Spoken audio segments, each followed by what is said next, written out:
Hello everyone. आज हम पढ़ेंगे क्लास 10th का साइंस का चैप्टर नंबर फर्स्ट। इसका नाम है केमिकल रिएक्शन। चलो शुरू करते हैं। केमिकल रिएक्शन क्या होता है? केमिकल रिएक्शन आपके बोर्ड एग्जाम में 6 to 7 मार्क्स कवर करता है। कितने? 6 to 7 मार्क्स। कितने मार्क्स? 6 to 7। 6 to 7 मार्क्स, जिसे आप आसानी से क्रैक कर सकते हैं, बिल्कुल आसानी से, कुछ टफ नहीं है। चलो शुरू करते हैं, स्टार्ट करते हैं। What is chemical reaction? Chemical reaction, the transformation of chemical substance into another chemical substance, is known as chemical reaction.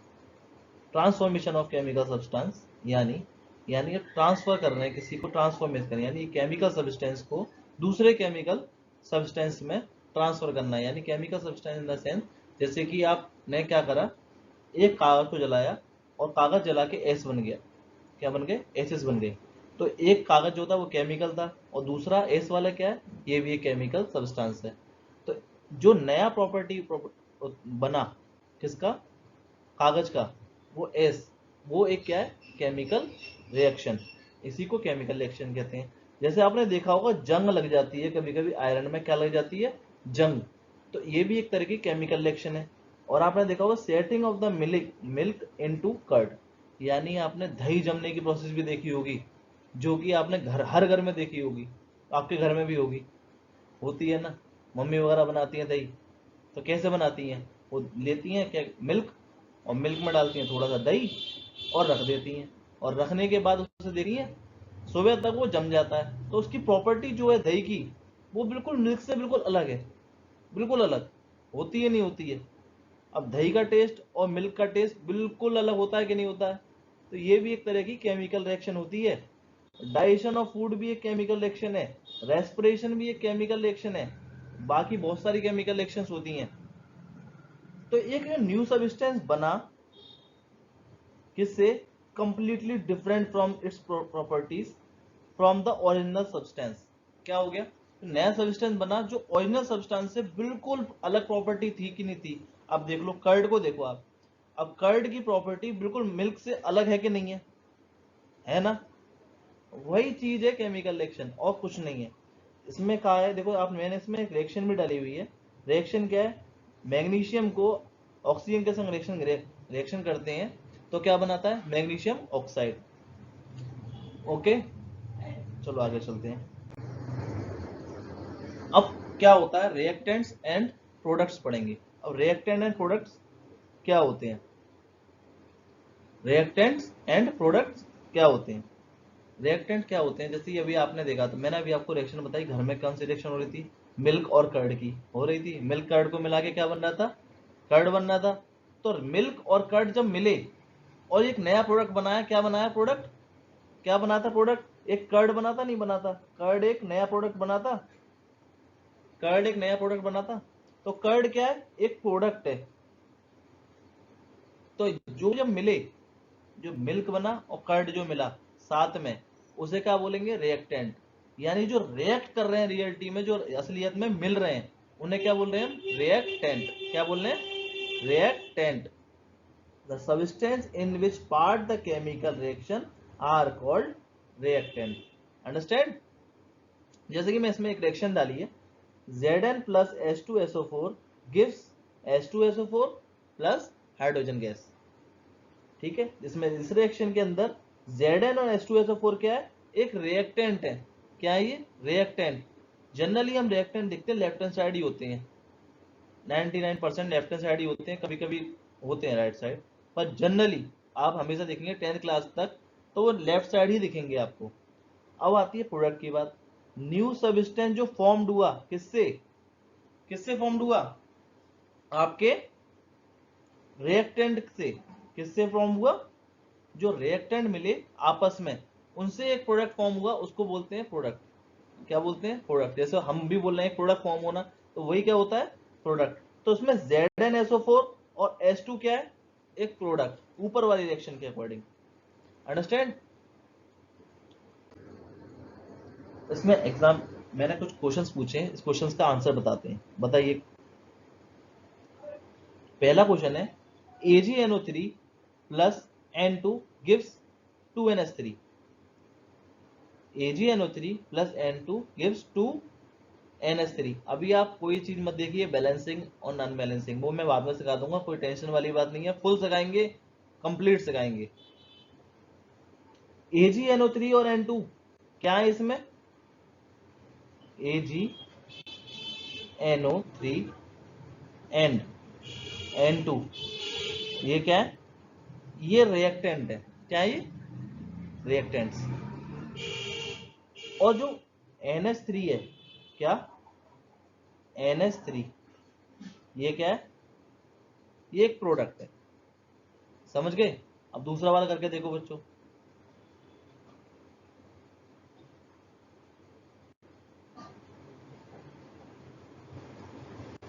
दूसरा वाला करके देखो। दूसरा वाला क्या है? BaCl2 plus H2SO4 gives BaSO4 plus 2HCl। तो इसमें Ba क्या? BaCl2 एंड H2SO4 ये क्या है? ये है रिएक्टेंट्स। और उसमें BaSO4 एंड HCl ये क्या है? ये है प्रोडक्ट।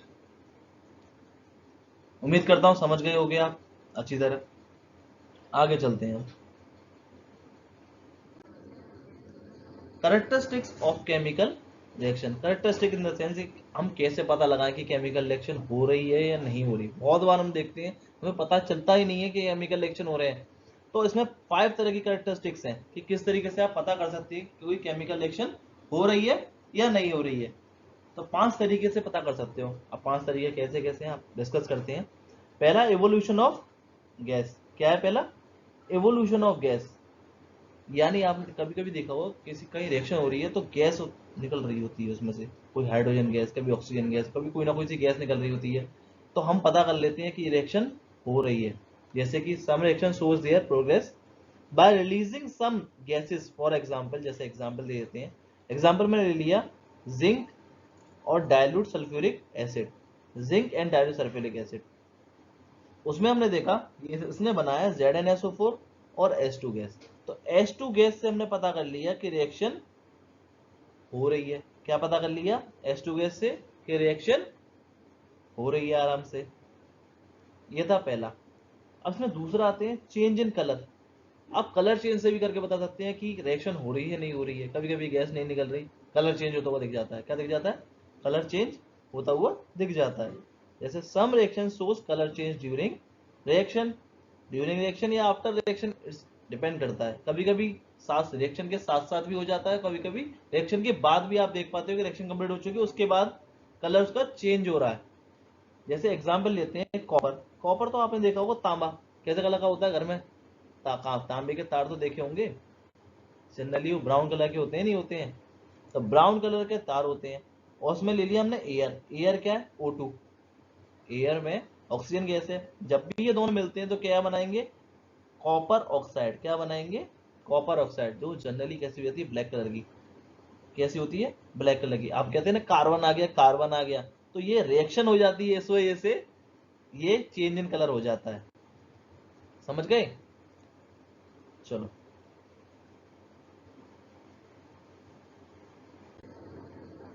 थर्ड आती है चेंज इन स्टेट। क्या आता है third? Change in states. Change in states, change in state देखिए ऐसा होता है जैसे ड्यूरिंग द इसमें स्टेट चेंज करने का मतलब होता है जैसे आपने क्या किया कि सॉलिड था लिक्विड में हो गया, लिक्विड था गैस में हो गया, गैस था सॉलिड हो गया, सॉलिड टू लिक्विड हो गया। इसमें ऐसी रिएक्शंस होती रहती है। आपने देखो जनरली देखा होगा घर में, सबके घर में मोमबत्ती तो जलती है। मोमबत्ती जलती है नहीं जलती है? तो मोमबत्ती हम जब भी जलाते हैं तो उसमें क्या होता है? वो पहले लिक्विड में कन्वर्ट होती है, फिर वो गैस में कन्वर्ट हो जाती है। तो इसका एग्जाम्पल भी मैंने दिए रखा है। The combustion of candle wax. Candle wax is characterised by the change in state from solid to liquid and gases. जैसे कार्बन क्या है? ये वैक्स है, यानी वैक्स यानी मोमबत्ती जो हम घर में लेते हैं। और ये क्या है, ऑक्सीजन, एयर। अगर ये दोनों जलते हैं तो क्या निकालते हैं, कार्बन डाइऑक्साइड गैस। तो हम इससे भी हम पता कर सकते हैं कि रिएक्शन हो रही है। कैसे हो रही है, जैसे आपने कैंडल जलाई, कैंडल कौन सा रिएक्शन कर रही है, हमें कार्बन डाइऑक्साइड दिखती तो नहीं है कि कार्बन डाइऑक्साइड निकल रही है। तो हम पता कैसे करते हैं, स्टेट चेंज होना शुरू हो जाती है। वो पहले क्या करती है, सॉलिड से डायरेक्ट हम देखते हैं अरे वो तो थोड़ी थोड़ी देर बाद आधी आधी आधी आधी बिल्कुल खत्म हो जाती है। तो हम इससे ही पता कर सकते हैं कि रिएक्शन हो रही है। और ऊपर एक रिएक्शन हम देखें कि कार्बन मोनोऑक्साइड के संग जब भी हम हाइड्रोजन मिलाएंगे तो CH3OH बनता है। और फोर्थ आती है आपकी change in temperature. Change in temperature क्या आती है, change in temperature. Change in temperature में देखते हैं हम, there is always some change, कुछ ना कुछ चेंज आ रहा होता है टेम्परेचर में, आफ्टर द रिएक्शन या फिर ड्यूरिंग द रिएक्शन। रिएक्शन के टाइम होते टाइम भी आप देखोगे कभी कभी क्या कोई सी रिएक्शन क्या होती है, गर्म हो रही है, हम पता कर लेते हैं हाँ रिएक्शन हो रही है। कभी कभी देखते हैं ठंडी हो रही है, हाँ पता कर लेते हैं रिएक्शन हो रही है। कभी कभी देखते हैं कि रिएक्शन होने के बाद में वो गर्म हो रहा है, तो हाँ रिएक्शन हो रही है। जैसे आपने सबके घर में कलई होती है, अभी देखो दिवाली का टाइम आने वाला है, ज्यादातर आप कभी गाँव में जाओगे तो देखोगे कलइयाँ हो रही होती हैं। कलाई, कलाई देखिए नहीं देखिए आप कभी चूने को, आप कलई नहीं पता तो घर में किसी से पूछना कलई क्या होती है। सब में सब, किसी घर में दादी हो या ग्रैंडफादर या पापा वगैरह, सबको पता होता है कलई क्या होता है। पहले के जमाने में कलई चलती थी, अब आ गए हैं पेंट इमल्सन वगैरह, उससे पहले क्या चलती थी, कलई चला करती थी। तो वो बता देंगे क्या होती है। हमने पहले इसमें क्या लिया, चूना, जिसको हम क्या बोल रहे हैं, क्विकलाइन, कैल्शियम ऑक्साइड। तो क्या है ये चूना, इस चूने को जब भी हम पानी के संग मिलाते हैं तो ये हमें कलई दे देता है, जिसको हम क्या बोल रहे हैं, कैल्शियम हाइड्रोक्साइड। क्या बोलते हैं, कैल्शियम हाइड्रोक्साइड, इसका नाम होता है स्लेट लाइम। CaO यानी क्विकलाइम, जिसको हम चूना कहते हैं, और पानी में मिलाएंगे तो क्या बनाएगा, स्लेट लाइम। स्लेट लाइम यानी कलई। और बहुत सारी हीट दे देता है, बहुत सारी हीट, इसमें बहुत सारी हीट निकलती है। इतनी हीट निकलती है कि अब अगर आपने हाथ डाल दिया तो हाथ पूरा ही जल जाएगा, शायद इतना जल जाए कि आपकी खाल निकल जाए, इतनी ज्यादा हीट होती है। तो चेंज इन टेम्परेचर उसमें कब होता है, आपने भी डाला तो उसके 1 घंटे बाद वो इतना खोल खोल के पानी निकल रहा होता है उसके अंदर, तो यानी इतनी भयंकर हीट निकलती है इसके अंदर। तो ये भी एक तरह की रिएक्शन होती है। अब आता है last, formation of precipitation. Precipitation यानी पीपीटी क्या होता है, ये पहले तो पीपीटी पता होना चाहिए क्या होता है। पीपीटी एक सब्सटेंस होता है which settle down after the reaction. आपने देखो पानी में एक ऐसी कोई चीज होती है जो घुल नहीं रही होती है, पानी के नीचे जाके बैठ जाती है, और पानी के नीचे जाके बैठने को ही क्या बोलते हैं हम, पीपीटी हो गया, पीपीटी निकल आए, तो वही उसी चीज को हम क्या बोलते हैं, precipitation. PPT is a substance in which settle down after the reaction. Solid form में होता है ये, और इनसॉल्युबल इन वाटर होता है, कहीं पानी में घुला हुआ नहीं मिलेगा आपको, पानी के नीचे बैठा हुआ मिलता है। If there is formation of PPT there will be a sign of that reaction occurred. अगर ये भी अगर हो रहा है, जैसे आपने क्या लिया, दोनों पानी पानी लिए और पानी को मिलाया, और पानी को मिलने के बाद थोड़ा सा सॉलिड फॉर्म नीचे जमा हो गया, तो ये भी एक तरह की रिएक्शन होती है। इसको क्या कहते हैं, फॉर्मेशन ऑफ पीपीटी। जैसे इसमें क्या लिया, BaCl2 के संग H2SO4 मिला दिया, तो क्या बनेगा, BaSO4 प्लस 2HCl। तो BaSO4 जो है एक ये पीपीटी है, क्या है ये, एक पीपीटी बन गया। ठीक है, ऐसी रिएक्शन को जिसमें पीपीटी बनता है उसे प्रेसिपिटेशन रिएक्शन क्या कहते हैं, क्या बोलते हैं, प्रेसिपिटेशन रिएक्शन कहते हैं। क्या कहते हैं इनको, प्रेसिपिटेशन रिएक्शन। अंडरस्टैंड बच्चों। व्हाट इज केमिकल इक्वेशन, हमने कैरेक्टरिस्टिक पार्ट सारी पढ़ ली, अब इक्वेशन बनाना सीखेंगे, किस तरीके से इक्वेशन बनती हैं, इक्वेशन कैसे बनती हैं, किस तरह से इक्वेशन होती है, बैलेंस होती है, अनबैलेंस होती है, इनको बैलेंसिंग कैसे करा जाता है, ये सब चीजें सीखने सिखाऊंगा मैं आपको, किस तरीके से सिखाऊंगा, बहुत आसानी से सीख जाओगे आप, कोई दिक्कत नहीं आने वाली। What is chemical equation, chemical equation क्या होती है, जैसे हम क्या करते हैं, किसी चीज को रिप्रेजेंट करते हैं, क्या करते हैं, representation of the chemical reaction using symbols. किसका साइन, अभी सिंबल्स, अभी हम सिंबल का यूज कर रहे थे, जैसे हम सिंबल का यूज कर रहे हैं, जैसे हाइड्रोजन का H2 ले लिया, ऑक्सीजन का O2 ले लिया, और खाली उसके संग बना दिया H2O। तो ये भी तो एक रिएक्शन है, लेकिन इसका यूज किसका कर रहे हैं, इन सिंबलों का यूज करके बना रहे हैं, तो ये क्या हो गई, एक chemical equation.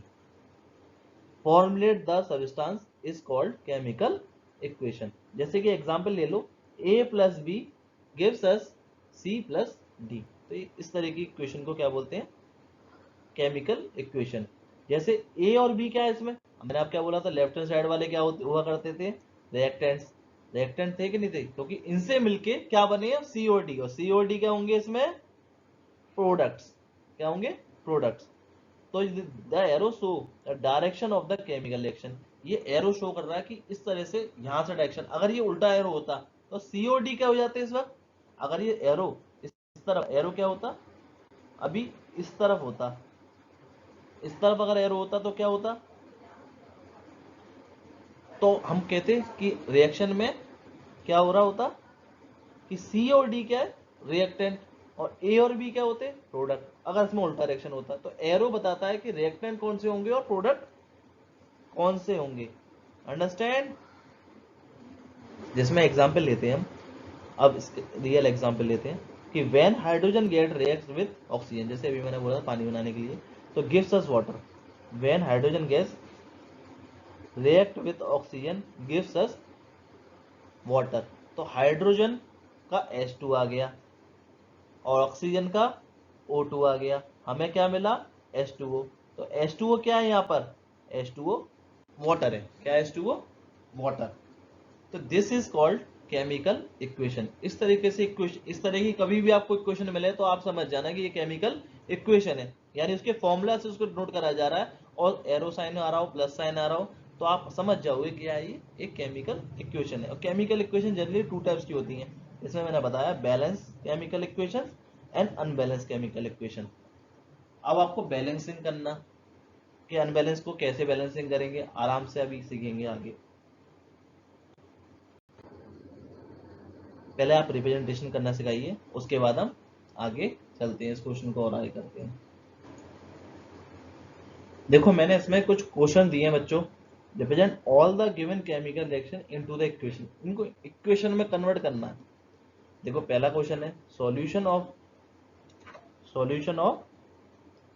Barium chloride, solution of क्या लिया, बेरियम क्लोराइड। बेरियम क्लोराइड का फॉर्मूला क्या होता है, BaCl2, क्या होता है, पहला ले रहे हैं Ba, थोड़ा लाइट चल रहा है तो डार्क ले लेते हैं, क्या लेते हैं, BaCl2 प्लस BaCl2, अब इसमें क्या मिल रहा है, barium chloride sodium sulphate in water, उसके बाद क्या लिया है, सोडियम सल्फेट लिया है, प्लस सोडियम सल्फेट का फॉर्मूला क्या होता है, Na2SO4, क्या होता है, Na2SO4 गिव्स, और उसमें क्या लिखा है, इन वाटर, वाटर के अंदर ले लिया, react insoluble barium sulfate solution and gives insoluble barium sulfate and the solution sodium chloride। क्या दे रहे हैं भाई, insoluble barium sulfate दे रहे हैं, जो insoluble है, देखो पहले वाली रिएक्शन ही आ गई, PPT दे रहा है, insoluble barium sulfate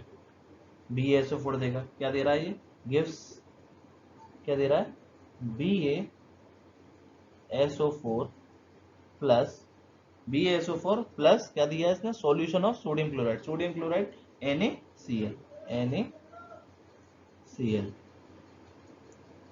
अब इसको बैलेंस करना चाहो तो बैलेंस कर लेते हैं, ये 2Na है, ये NaCl है, तो 2 यहाँ 2 लग जाएगा बस। अभी बैलेंसिंग कोई दिक्कत नहीं है, आप अनबैलेंस रहने दो, कोई परेशानी नहीं है। अभी आप इसको इतना ही बना के दो कि आप पहले कन्वर्ट कर पा रहे हो नहीं कर पा रहे हो, कि इनको कैसे कन्वर्ट हो रहे हैं, बस आपको केमिकल रिएक्शन को इक्वेशन में कन्वर्ट करना सीखना है। अगर आप इतना भी करना सीख गए तो आपको रिएक्शन कराना फिर मैं सिखा दूंगा कैसे होगी, कोई परेशानी वाली बात नहीं है। आगे सेकंड पे चलते हैं, सबने नोट डाउन कर लिया। दूसरा क्वेश्चन, पहला क्वेश्चन हो चुका है, दूसरा सोडियम हाइड्रोक्साइड इन वाटर, क्या ले लिया, सोडियम हाइड्रोक्साइड को इन वाटर में, तो NaOH ले लिया, क्या ले लिया, NaOH प्लस क्या ले लिया, sodium hydroxide react with hydrochloric acid, hydrochloric acid का फॉर्मूला क्या होता है, HCl इन वाटर, ये भी तो प्रोड्यूस यानी गिव्स, क्या दे रहा है हमें, सोडियम क्लोराइड दे रहा है, क्या दे रहा है, Cl, NaCl की संख्या दे रहा है और प्लस वाटर H2O। समझ गए? ये दूसरी इक्वेशन बन गई। देखो इसमें बैलेंसिंग देख लेते हैं, Na के C के, O का OH के H के 2 हैं, ठीक है, O एक है, Cl एक है, ओके। दूसरी रिएक्शन भी हो गई। अब थर्ड रिएक्शन करके देख लेते हैं। थर्ड में देखो सिंपल है, थर्ड वाली तो कितनी सिंपल है, हाइड्रोजन प्लस क्लोरीन, क्लियर बता दिया इसने। क्या ले लिया? हाइड्रोजन प्लस क्लोरीन, हाइड्रोजन में H2 प्लस क्लोरीन में Cl2। गेस क्या दे रहा है? 2HCl। है कितनी simple.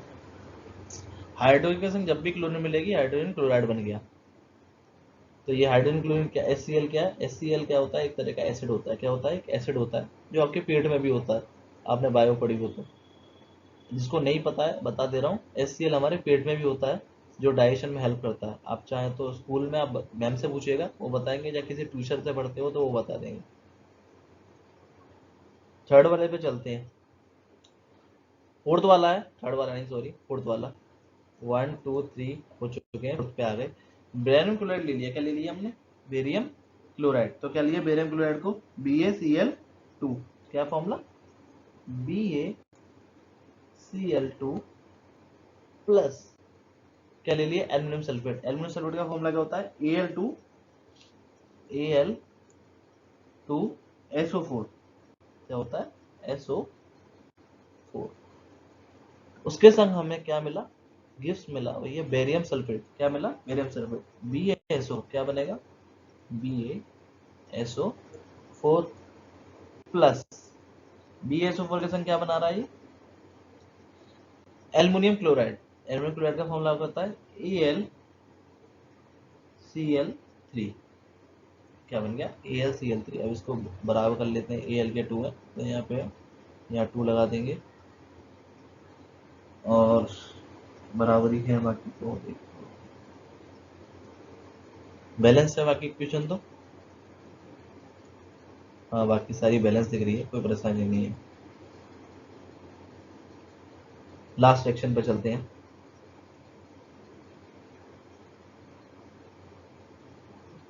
Last section, sodium plus water. Sodium का फॉर्मूला क्या होता है? Na प्लस वाटर का फॉर्मूला होता है H2O। Gives sodium hydroxide. Sodium hydroxide मिल रहा है। क्या मिल रहा है इसमें? सोडियम हाइड्रोक्साइड यानी NaOH प्लस हाइड्रोजन। हाइड्रोजन कभी अकेले नहीं आता, H2 आता है। अब इसको बराबर कर लेते हैं। हाइड्रोजन के हो गए यहाँ पे एक, दो ही है और यहाँ पर दो हो चुके हैं पहले से, तो 2Na लगा देंगे यहाँ पर और यहाँ 2 लगा देंगे। अब बराबर अभी भी नहीं हुए, बराबर करने के लिए क्या करना पड़ेगा? यहाँ पर 2 लगाना पड़ेगा। अब ये बैलेंस इक्वेशन पूरी कर ली। आगे चले, नेक्स्ट स्लाइड। अब पढ़ते हैं बैलेंस केमिकल इक्वेशन क्या होती है। बैलेंसिंग अभी हम देखी थी, हम बैलेंस करते रहते इसको इधर को बराबर करके। अब बैलेंस केमिकल इक्वेशन क्या होती है? अब balance chemical equation has a number of atoms, has a number of atoms on of each elements equal on both side। यानी दोनों तरफ के एलिमेंट्स बराबर होने चाहिए, तब ये बैलेंस्ड है। जैसे कि हम देख रहे हैं कि Zn के कितने हैं यहाँ पर? Zn के कितने हैं? एक, और यहाँ भी Zn का एक। H2SO4 के H2 के कितने हैं? 2, और यहाँ भी कितने हैं? 2। SO4 के कितने हैं? यहाँ पे S कितना है? यहाँ भी कितना है? 1। O कितना है? 4। यहाँ भी O कितना है? 4। तो क्या है ये? कि बैलेंस केमिकल इक्वेशन है। क्या है ये? बैलेंस केमिकल इक्वेशन है। हम चेंज से मतलब अभी हम सिखाते हैं, आगे चलेंगे। In this equation number of zinc, hydrogen and sulphate are equal on both side. देखो दोनों तरफ पे जिंक, हाइड्रोजन और सल्फेट सब दोनों तरफ बराबर है। So this is balance chemical equation. अब आती है अनबैलेंस्ड। ये तो बैलेंस्ड हो गई। अनबैलेंस में क्या है? जरूरी नहीं है दोनों तरफ के एलिमेंट बराबर हो, इसमें बराबर कुछ नहीं होता, ना इधर का बराबर मिलेगा ना इधर का। कुछ एलिमेंट्स इधर ज्यादा हो सकते हैं, कुछ इधर कम होंगे, या इधर ज्यादा होंगे तो इधर कम होंगे, इस तरीके से। जैसे if the number of atom each elements in each reactant is not equal to the number of atom on each elements present in the product। देखो reactants के और प्रोडक्ट के एलिमेंट बराबर ना हो तो उस रिएक्शन को क्या बोलते हैं हम?